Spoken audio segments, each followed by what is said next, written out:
It's May 15th. I can't imagine how happy some people are that it's May 15th and that exams are over. The work is not over for even those faculty who gave exams, but we have reached a definite milestone. We'll talk more about that as we wind down this conversation. But thank you again for taking time out and joining us for a Friday Zoom. We will continue these Zooms Wednesdays and Fridays for the immediate future. There's always, seems there's always more to say, more updates, and I'm thinking until August 26th comes around, we'll still be doing this updating because things are that fluid. So let me go through some of the updates that I can share with you. And again, there are a lot of conversations going on in a lot of different places, and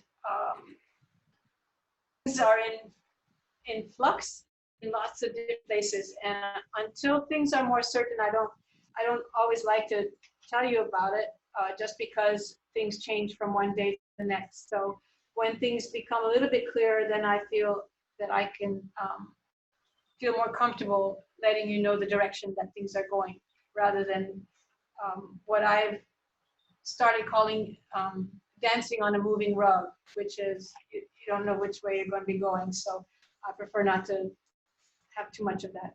So it's the end of semester, and thank God. So good for us to get here. Today, the students who received CARES 1 funding were informed of that they were approved and that their funding is in process. So you should have some very happy students. I don't have exactly the number at this point, unless when we get to know Eyal, he can give us what that number is, but I don't have it. Something else that's going to be finalized quite soon is the budget. The legislature came back in session this week.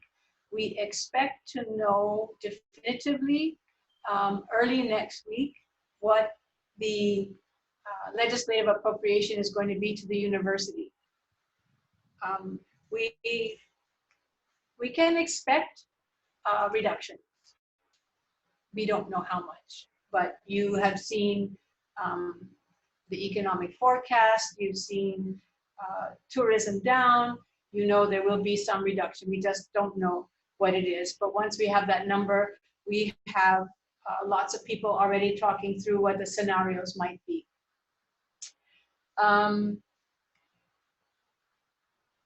There is a group of folks in the academic affairs areas, and Maria will help us understand that better in a little bit, but there is going to be a common dictionary of the way classes are described for fall 2020.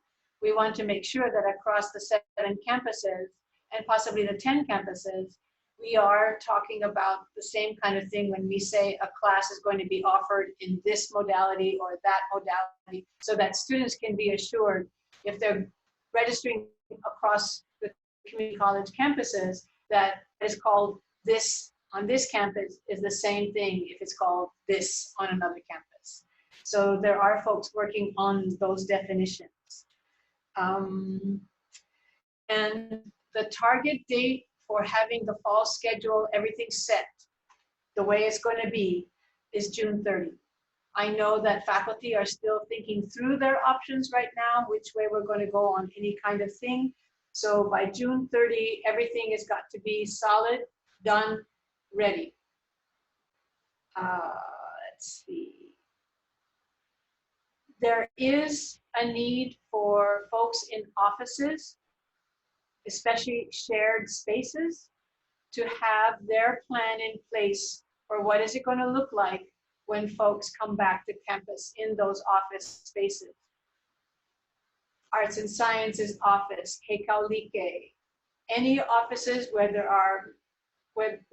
there is more than one person in the office, you need to be thinking about how are you going to implement social distancing in that office? What configuration of tables, desks, and chairs are you going to be able to set up such that social distancing can be implemented? If there is no way to accommodate all the people in the office with 6 feet of space, how will you stagger folks present in the room? They're going to be alternate schedules. So some of you come in Monday, Wednesday, Friday, some of you come in Tuesday, Thursday, and then you swap over the next week, so it's not always the same people who get 3 days at home or 2 days in the office. So we need to have that thought through after June 30, since yesterday the mayor said it was safer to be at home. I'm not sure what that means, but the governor is also considering safer at home extension. So it may not be that we have to do this on Monday or June 1st, but please make sure that those of you who are in shared spaces have a plan, a floor plan, or a staggered work schedule. The president, as I told you before, has working groups established to look at various aspects of coming back online meaning back to campuses for the fall. And there is conversation going on about what decisions are made at the campus level and what decisions will be made for the system so that everybody is doing things the same way, especially in certain areas where employee safety is the consideration. So that's part of what is going on right now in the president's working groups, is who gets to make what call about what things. And we do want those things to be done sooner rather than later so that we can all implement things the same way. That would be the ideal. Let's see. Okay. I have been chastised on numerous occasions for referring to the top team as the top team, and when that is not correct. So I sent out notifications about congratulations to the top team on being the UH Systems nomination for State Team of the Year. And I was told in a very gentle email that it is the DE implementation team that is being recognized, not just the top team. So I am duly corrected, duly chastised that yes, it is the DE implementation team that is being recognized. And that Kara also has been part of that team, Kara Punnen-Wagner. And although she's not named in the team, the DE implementation team, she has been adopted and has been an important contributor to the team. So I acknowledge. Okay. Anything that you would like to ask about anything that I've said up to this point before I ask the other members of the ELT to come on?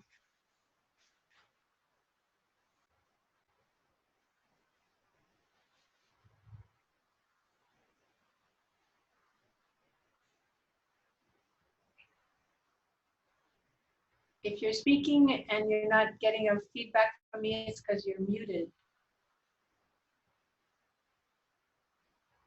Okay, I don't see anything. So, I mean, don't, this is not your only chance. So if you have a question, feel free to go ahead. Okay, we're gonna move to the VCs. So, VCAA, Maria, updates please. Okay, as Luis said, we are going to be working on the fall 2020 schedule. I have a meeting with the instructional subgroup of the CCC, the committee for COVID comeback committee or something like that. But anyway, Exactly right. okay. So I will have a meeting with the group on Monday. So we will go over the list of courses that you and your department chairs have been working on to get your suggestion on what kind of class you would like to have for the fall 2020, and if it's going to be a hybrid, an online, or a face-to-face, and how you are going to be, if you are opting for face-to-face, then you have to tell us how you are going to implement social distancing and sanitation. So we will go over that on Monday. And then what Luis was saying about the VCAA group, we are trying to get a common definition for all the campuses to use. When we say it's a face-to-face, it's a hybrid, it's a online, it's a remote learning, all of these different scenarios are high flex. So that is going to be coming out from the systems office, and we are working on that one now. And I guess that's it. So I know that all of you are going to be off campus sometime starting next week or after you turn in your grades, but we will still need you to respond to us if we have any questions about the classes that you are going to be teaching in fall. I guess that's it for me. Thank you. Thank you. I see a couple of questions now. Will the work at home policy continue if chairs decide that their office staff need to be separated, at least with social distancing, meaning that all of them can't be in the office at the same time?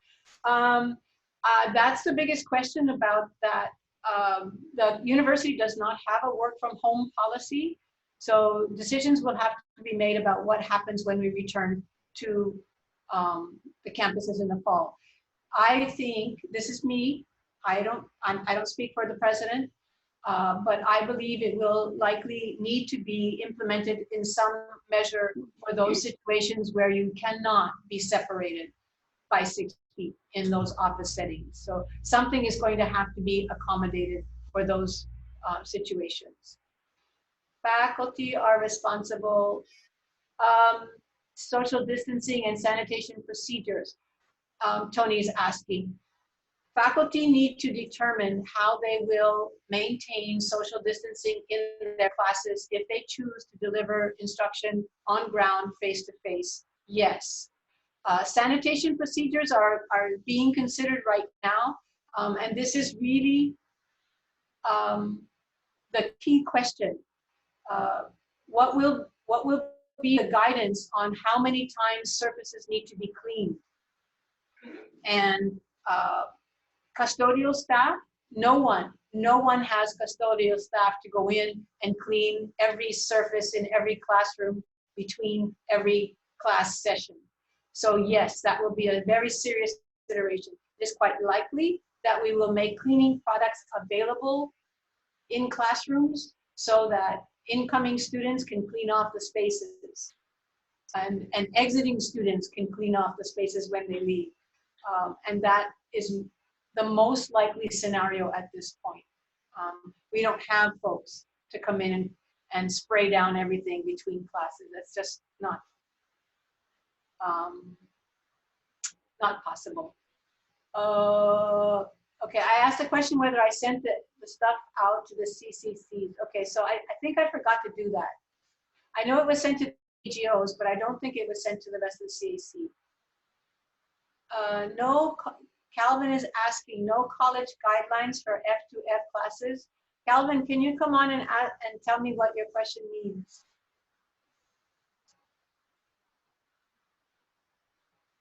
Relate to what Anthony was asking about faculty setting their own, responsible establishing their own policies. Their own policies for what? For the face-to-face class, for the procedures, so social distancing and sanitation. You will have to be responsible for showing your dean and Maria how you expect to teach a face-to-face class and maintain those 6-foot distances.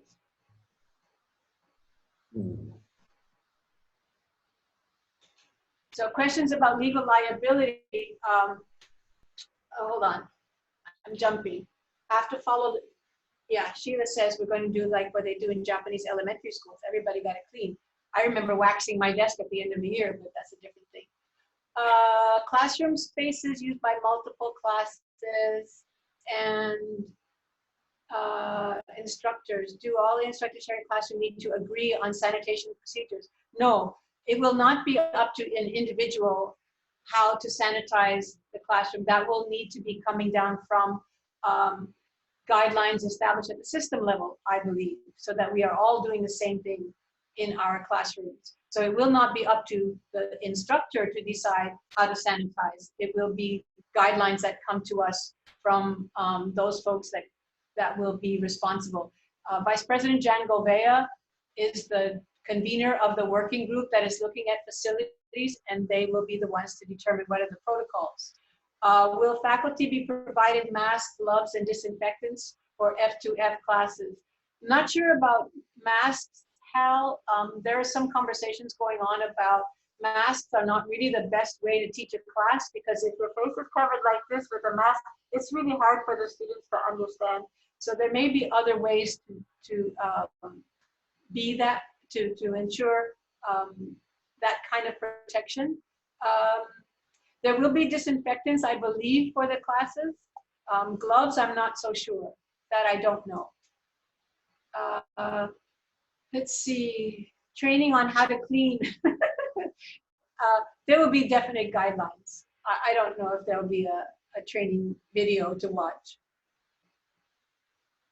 Social distancing standards, it's 6 feet, you guys. That's the social distancing standard. What more do you need to know about that? Susan J. There will be, I know that there's things about entering and exiting a classroom. That kind of thing, is that what you're looking for, Susan? Well, kind of. I mean, there's the entering, exiting the classroom. There was a question that's been asked in previous sessions. What do we do if a student shows up and sick? Can we turn them away? What I'm concerned about is somebody gets sick and then somehow it's the instructor's fault because we didn't make people exit at 5-second intervals. I would like some guidance from above on all aspects so faculty can make sure that they are doing this appropriately. I mean, I know 6 feet, but the entering, exiting thing is still Yes. a little puzzling. Yeah, there are even diagrams that we've seen in some guidance materials from other institutions where arrows are on the ground so that people come in one way up to the desks and out the other way. So I'm hopeful that that will come out of the Jan Govea group because yes, there are definitely going to need to be ways to do things differently. Oops, sorry. And also, you know, typically students line up out in the hallway. Yes. Prior to class. Somebody needs to go through and mark like they do at Costco, you know, stand on this spot, then stand on that spot, then stand on that spot. So the students aren't all clustered because the faculty can't do that because they're inside the classroom. Exactly. So and I don't know if you guys saw, if you saw the video from Shanghai Disneyland, they had boxes where people could stand and watch a performance so that they wouldn't cluster. So there are ways to put things on the ground to make those things happen better. I believe now that students will be required to wear masks. We will all be required to wear facial coverings in shared spaces. So, yep.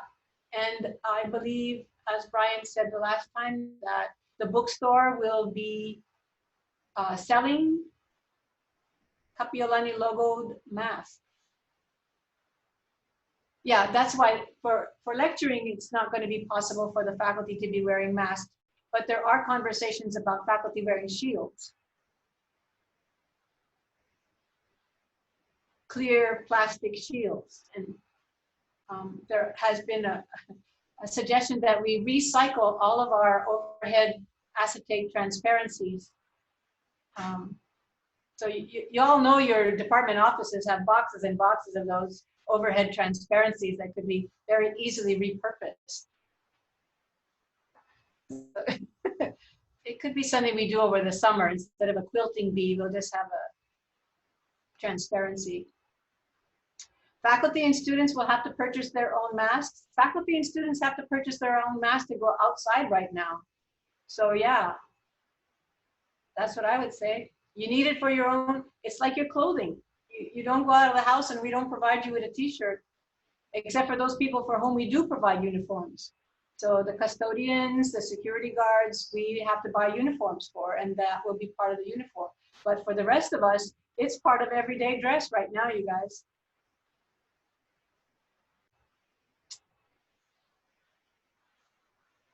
Okay, let's see. Will there be an announced capacity per class compliant with the social distancing?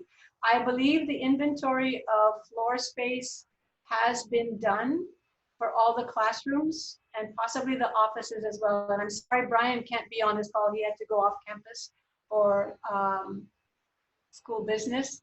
But yes, there will be. Maria, did we get that number in for the classrooms? Yeah, we got the numbers for the classrooms, you know, like how big the classrooms are and how big the usable spaces are. But we have not determined yet how many students can actually be accommodated in those rooms because of the configuration of the rooms. Right. And talk about, what about if we move all the furniture out and put it somewhere else? Can we get more people in there if we just get rid of some of the desks and some of the chairs? So those are still conversations going on. And I know this is important information for the faculty. I get it. We're doing the best that we can to make sure that we have as much information as possible. Thank you, Lisa. Yeah, we have our campus planning group that is looking at facilities, and they'll be working together to do that. Jamie sent me a private message. I like these private messages. You can go ahead and put up the CCC charter and the charge, since I forgot to send it to everybody. Jamie is so quick. Any other questions for Maria?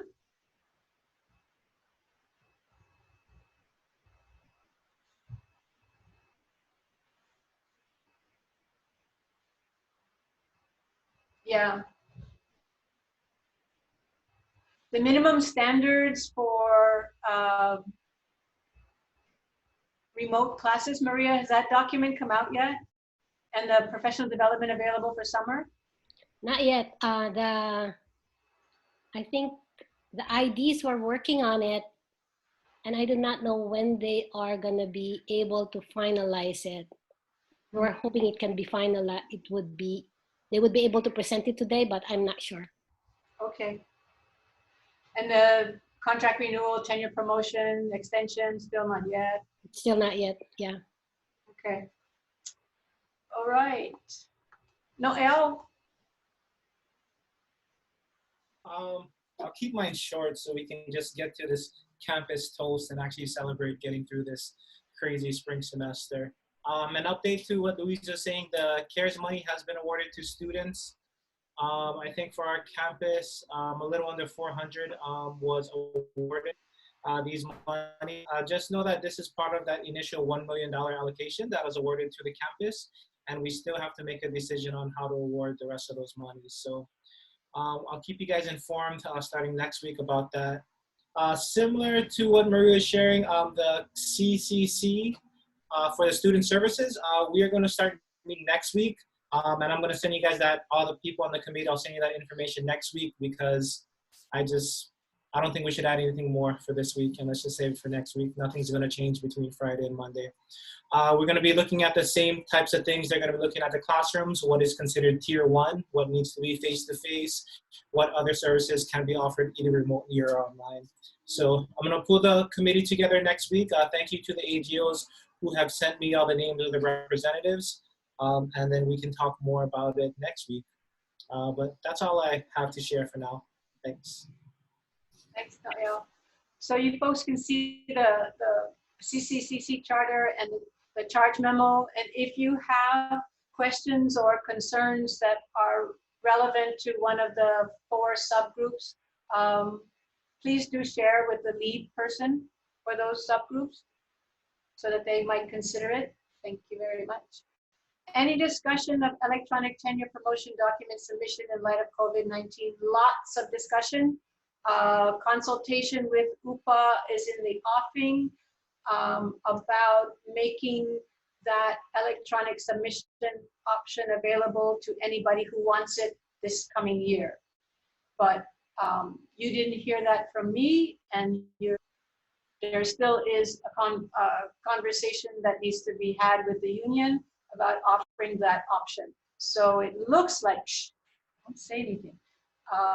There will be a decision that will be made by each individual faculty member, whether to submit the usual hard copy or to go through the online process. And that is very much part of what that conversation is. We will not be able to say definitively until that conversation happens with the union. Mum's the word. Thanks, Hal. And for the rest of the 142 people on this call as well. Okay. Let's see. Arts and sciences. Aloha, everyone. I guess my only update is with the on-ramp, which has become Next Steps. Next steps. Yeah. I just wanted to thank Sherry and Jerry. They've been such a big help. But we've already had some students enrolling in IS 108.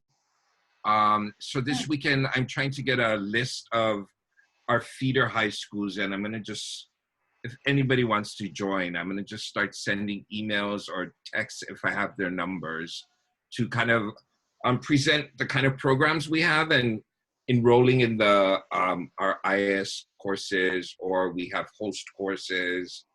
But yeah, just trying to urge them to come to campus. Yeah. Naval, can I ask a question? Sure. Is where, okay, Louise, find the words. Are the next step classes listed on class availability? No, it's not. It's a separate, the students are enrolling through a separate site, so it's not listed. It's a hidden courses. Yeah. Okay. But I'm going to try and, I'm trying to check them every morning to see what enrollment looks like, and I'll send it out to the faculty who, they would know, but yeah, just trying to get out that information of how we're doing in terms of enrollment for the on-ramp. Next steps, folks. See, not easy. But we easy. learned to call you Naval, so it's possible that you can call me. Thank you. Welcome. Okay, John Richards. So yes, I don't have any additional updates other than what's already been received, but I just want to again thank everybody for your excellent service to our campus and each other during this challenging time. It picks me up every day, and I just want you to know that. Thank you, John. Lisa? Happy Friday, everyone. We made it, yay. I don't have too much to update other than I know many have questions related to contact tracing. So while nothing is completely final yet, Dr. Park has some very specific parameters and guidelines that she wants to follow to address this for the state. So at this point, the tentative plan is that there will be a phase 1, which is to train those who have a bachelor degree in a health profession or human service profession, those who might be retired, had previously worked in a healthcare field. They will take a 2 to 3 day training to be provided the specific information for contact tracing related to the needs of our state. Phase 2 is, and I believe they're kind of targeting about 100 people for that first phase. The second phase is going to be a 2 to 3 month training period. That is something that will also be targeting those students who with higher level graduate degrees, and in some cases, I think they are saying some undergraduate degrees, And that will be overseen by West Oahu with Dr. Rick overseeing that part. And for our campus, what we're helping with is the oversight of the community healthcare worker, which is going to be strengthened and will be needed throughout this addressing the pandemic, with making sure that our patients are connected with the services that they need for post-care after being infected and those types of things. So there's a concentrated effort to work with all the community colleges to offer the community healthcare worker, make sure that we're reaching all islands with that important class and training. And then there is also mention of providing some basic elements of contact tracing into many of our programs, so that we actually have a workforce, a healthcare workforce that can be implemented to help with this for any future outbreaks as well. So it might be something that we see long-term integrated into some of our curriculums. Certainly not a whole nother course or anything like that, but just some elements that would help us be better prepared for this to happen in the future. So that's all I have. A lot. Any questions for anyone so far? Federally funded? Lisa? Yes, so there's, I believe there are some various funding streams for this. So yes, that proposal has morphed and changed and taken on new life of its own. But yes, there are federal funds to support this. Thank you. Okay, Carol. Good afternoon, everyone. I just want to remind everyone that continuing ed and community service are going to be rolling out some webinars very soon by the end of this month. And we are looking for additional ideas if anybody is interested in either presenting on a webinar, if they have a great idea.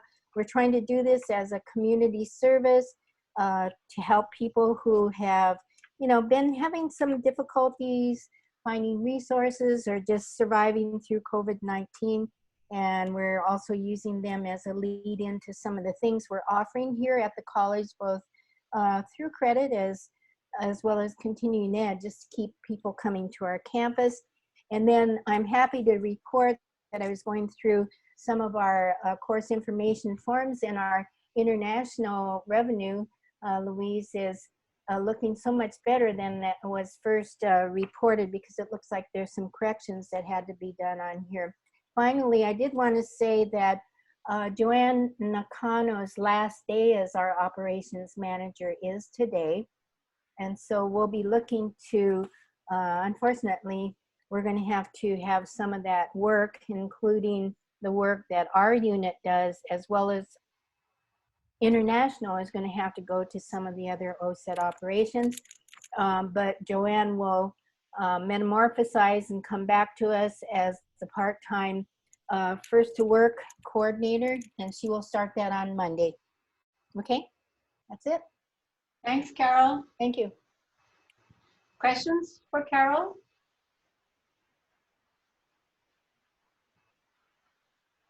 Okay, Joanne? Yes, so the CCC group has been meeting on their own first, and we went over different ways to implement some of the things, the procedures for coming back. And then we're all meeting with our groups, our subgroups this coming week. But I just want to caution people that because we have the information coming from the UH system, we're going to do the best we can with the deadline of June 30th to get as much done, knowing that they may say, oh, we're doing this instead. So, just to kind of keep that in mind, folks, that we're going to do the best we can with information coming from various places. Thanks, Joanne. Questions for Joanne?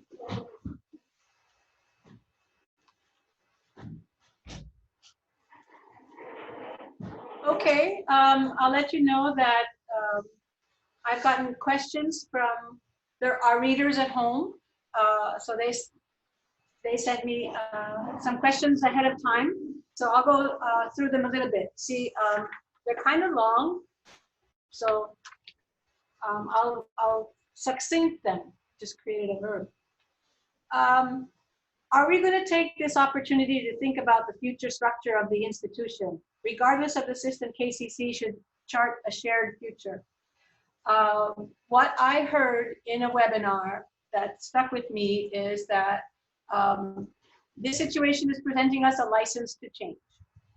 So yes, we had already begun a reimagine process, looking at how we might restructure. We had to, there's long-term, short-term, mid-term, all of those other things. We have to get ready for fall. That's our first reimagining of the college.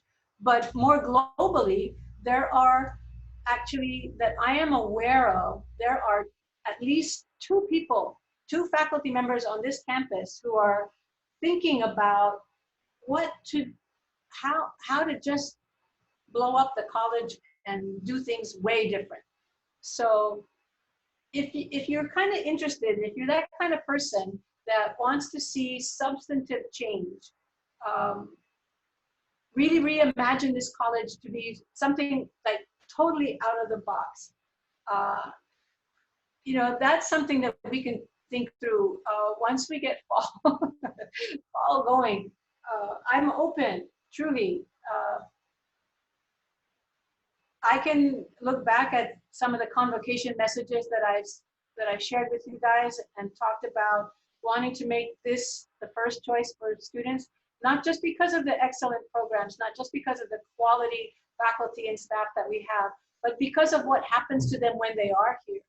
We have ways of engaging students that no other campus in the UH system can, because of who we are and who we've been in the past. And why not make that primary?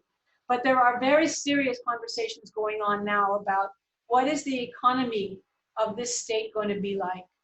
What is it that we are going to do as a university system to make the university not only respond to the state, but drive the state?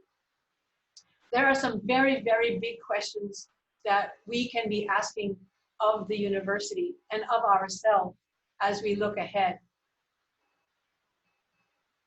What kinds of programs are students going to need in this new world that we don't even know what it is yet? We haven't turned the corner. We haven't seen the future yet.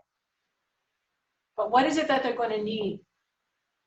And what is it that we need to do to get students prepared for that future?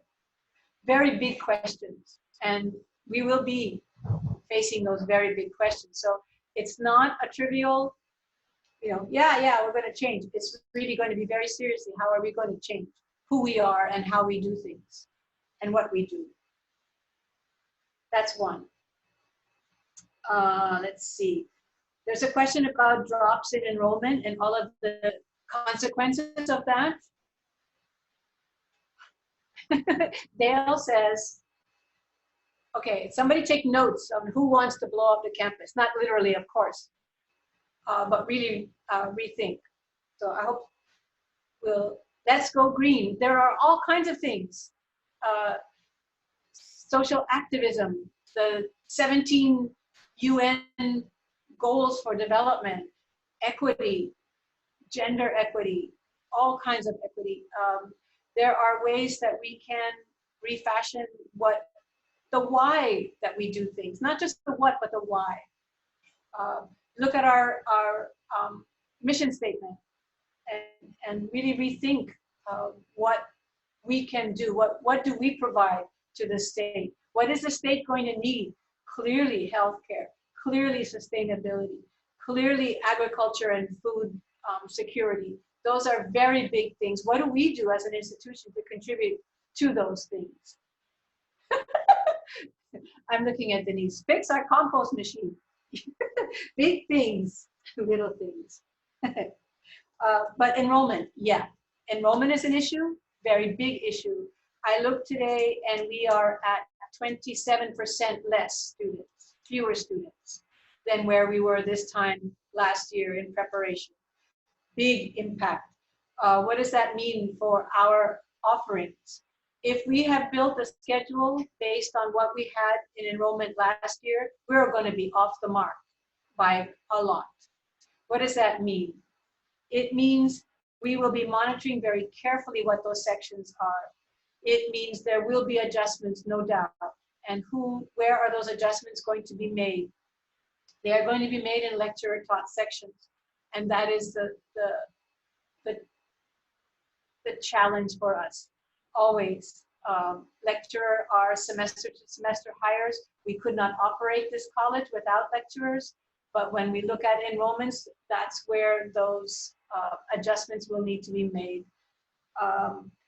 I understand that the academic affairs folks will be looking very carefully over the summer at enrollments, and decisions will be made as to which classes will get taken off the menu. Maria, I think you told us before that there is 2 weeks out the start of the fall semester. Is that right, Maria? Can you confirm? 2 weeks out. I'm sorry. What does that mean? You're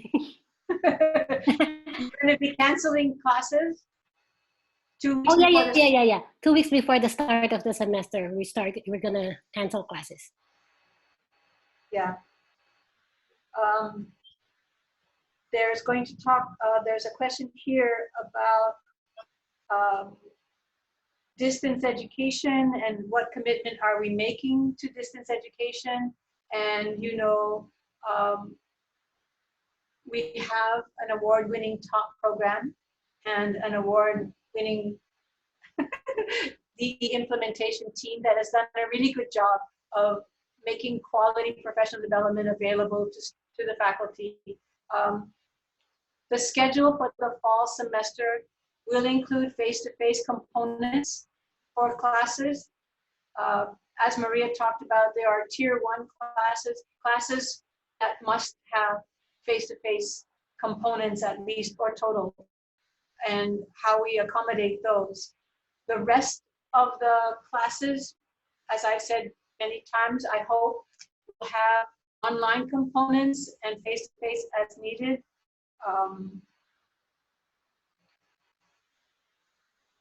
Need to keep in mind, whatever delivery system is, we will need to be able to pivot as we did in March if something happens. So as you plan your classes, if you're going to be having face-to-face components, have plan B, be ready to pivot if we need to.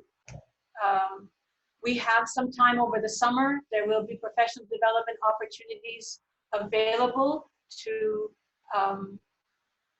provide extra tools to the faculty to help. So I hope that you take advantage of Top to Go in summer 1 or any of the other professional development opportunities that will be available.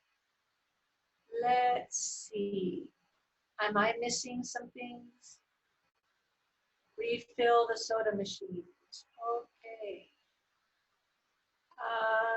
Shannon's got some things there that she's talked about. Innovating and recruiting to increase enrollment in spite of current challenges. Joanne, you want to talk about anything about recruitment efforts? Marketing type recruitment? Yeah. Outreach, anything? Yeah, we're doing, first of all, we have the social media. We're doing social media and Google Ads.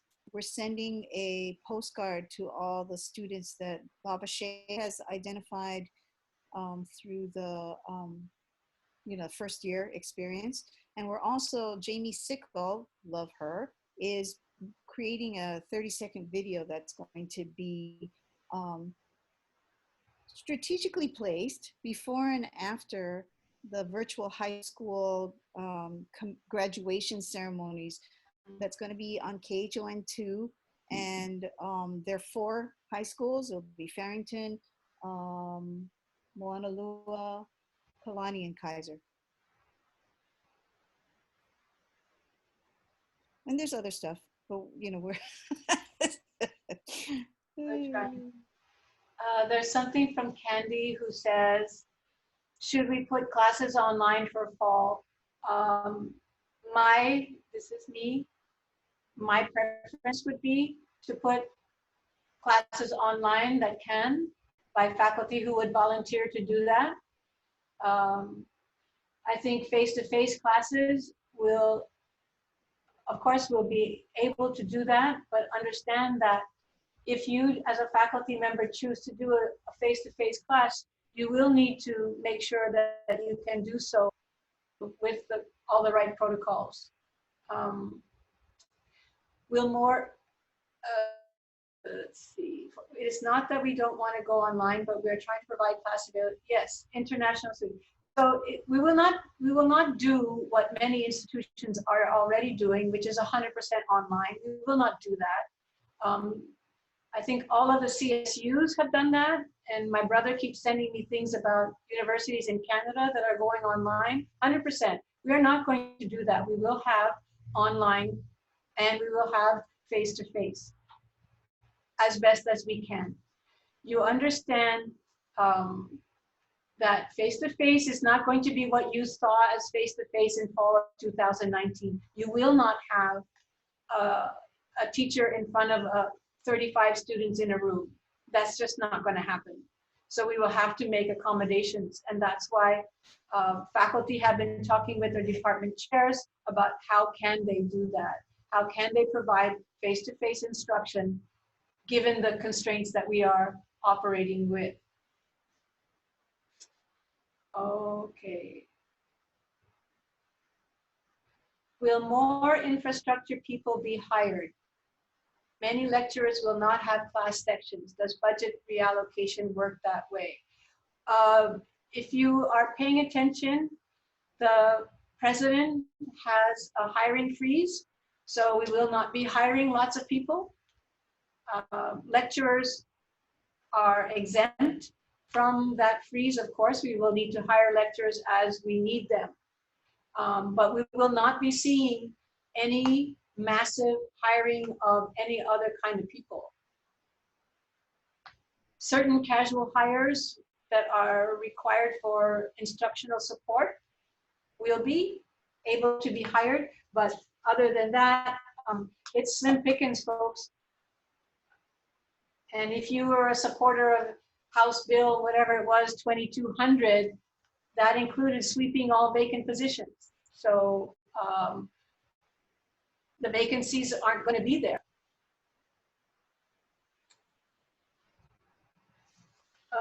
Okay, there's other ones.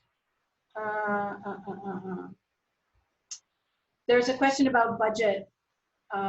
What budget were we originally planning for, and what will we need to be doing to plan for fiscal year 21? As I said at the outset, we are looking at restrictions. What we don't know yet is how much that restriction will be. And we don't know at this point. Again, we're closing the books on FY20. We don't know what our budget situation will be at the end of FY20.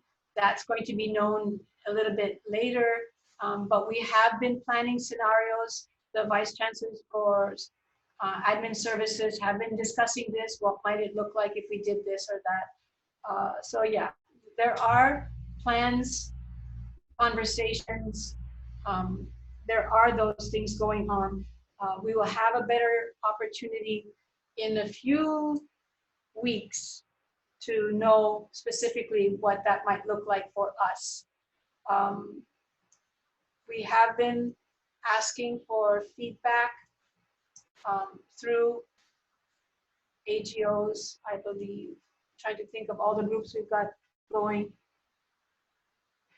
Right now, we are consolidating all of the budget requests that the departments submitted, and we will soon be convening meetings of the budget manager, Cheryl, Brian, me, with the program administrator and all the departments or the units underneath that program administrator. We'll be going over all of the budget requests to get clarity on what has been requested by the departments. We're not making any decisions. We're not making any cuts at this time.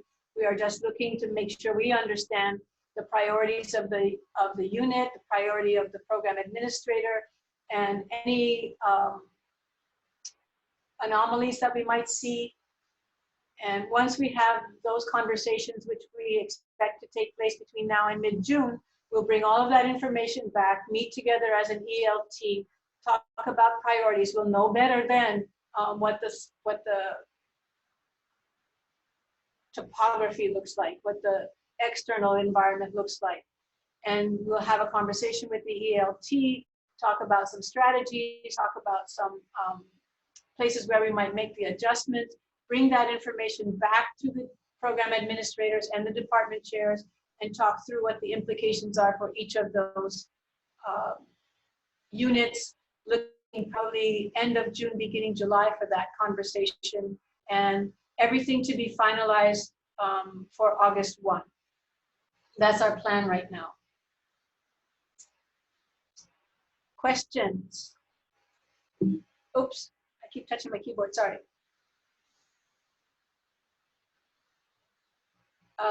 Dave Stevens. I'd like seats to continuing ed in all of our IT classes. Would you agree? There are some conversations that you guys have had in BLT with continuing ed, and there are some models whereby this is appropriate.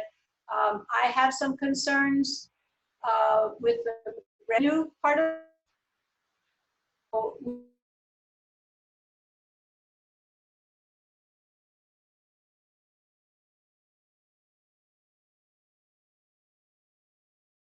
About how we do this. So it's not just for all, it's about equity in the classroom. If you're going to offer seats to continuing ed students, you cannot be bottlenecking your credit students. You need to also be mindful of how that works for continuing ed, because the department is paying the instructor, not continuing ed. So it's not to say that it's not possible, but there are definitely details to work out.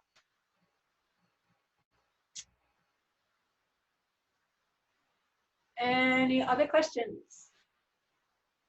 Any way for DCs to find out which courses are often taken by international students in their department? Maybe we could try to focus on offering sections of those F2F and hybrid. Yeah, we could get that information to you. I believe if Bob Franco is on the line, I believe he's already working with OFI on something like that. Not historical data as much as current data. But if you needed to have historical data, anybody from OFI on the line? Kara's here. Hi, Kara. Hello, hello. So yeah, whatever, I've been kind of giving folks things piece by piece when they're asking for it, but I would also like to kind of build a consistent dashboard to help people out. So what would be most helpful, I guess, as for the campus? And then we'll go from there. OFI can go from there. Okay.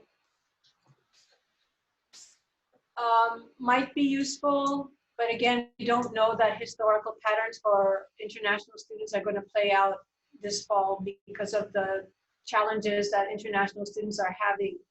We know what majors they're mostly in. They're mostly in hospitality, they're mostly in culinary, they're mostly in liberal arts. And some business too.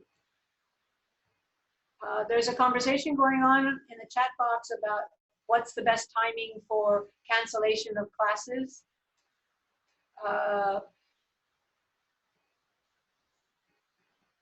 Okay, send in a request, Roger says, to find out if you want to know which classes. Maybe, Roger, it'd be better just to do a quick macro view.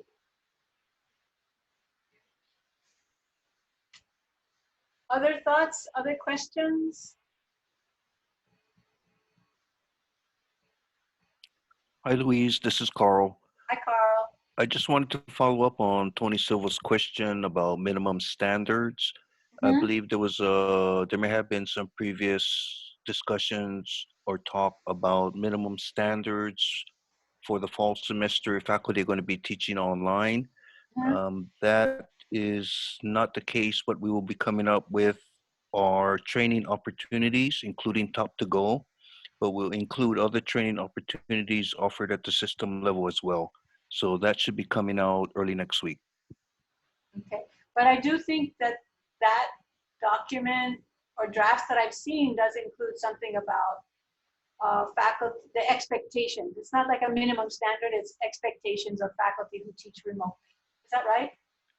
That is correct. I believe it was agreed upon that these were expectations. These are what we would want faculty to do, what we encourage faculty to do, but no one's going to be checking up on whether faculty are actually doing those recommendations.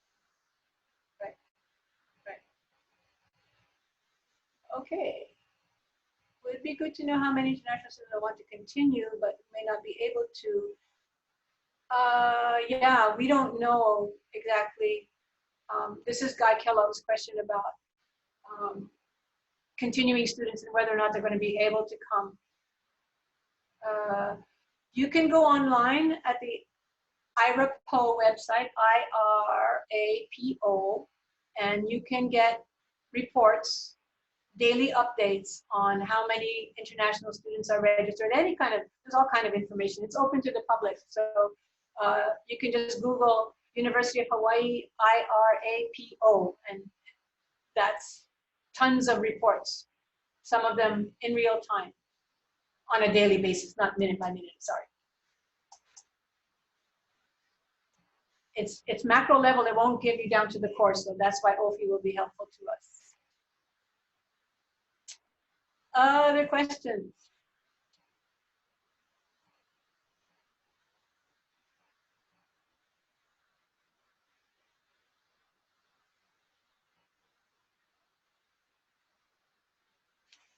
I see Guy says, should we be reaching out to them one by one of all the 641 students? Possible? That would be something that NOEAL folks would have to be thinking about. If anyone wants help with that, I'd be happy to volunteer to take on a list of them. I've already sent about 500 emails to just 9 continuing students, so can do. Oh God. Anybody, Mimi, Lani, are you guys on? Okay, I don't think so. All right, we're coming up to 2 o'clock, you guys. Last minute question. Here, can I just, I hate to let a good opportunity go to waste. And as Angela noted, there were a number of people who said they were up for radical revisioning of the campus. And, I asked Kara if she would convene something like this. And I just want to know if that's, I don't want to duplicate things that are already going on, but this seemed to be a fresh conversation. And I just wanted to say, can we do something like this? Or, to let you know that I'm willing to help follow it up, and I'm willing to volunteer Kara to convene the group. Okay. Oh, that's me? I didn't see anything. Kara, I private messaged you. Come on, okay, girl. I missed it. I missed it. Oops. Okay. But because she posted some things, and this could be just like a little side stub group that comes back with some proposals. But you have some people who are ready to move the needle a little bit on this, and maybe we could just see what's going to happen. So we have a reimagined process that is looking more systematically at things. So let me put a pause on that. Let me make sure I go back to that group and see how that plays out, if you don't mind. Sure, and maybe they want to be the sane normal group, and we could be the wild-eyed radical. But do double check. And yeah, Lisa's laughing. Yeah, you know what, Lisa, you got a good group of people there. Anyway, so I'm muting myself. Let me double check on how that might work together. Okay. Or not. Right. Okay, let's see. Any other things?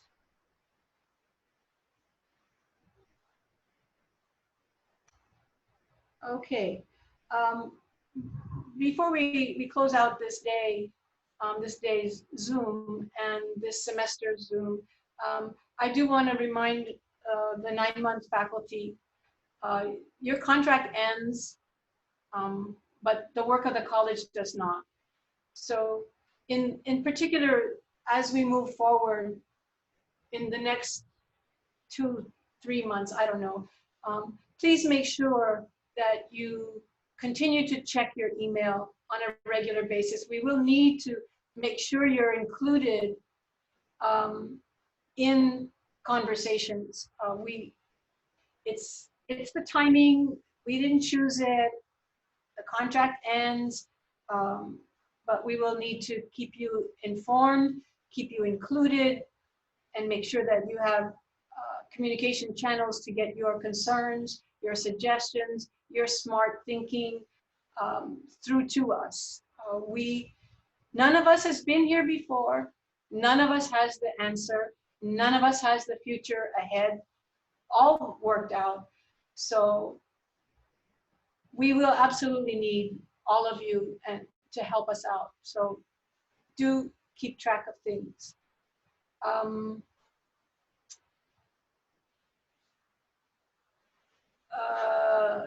Yeah, there's other things that this okay.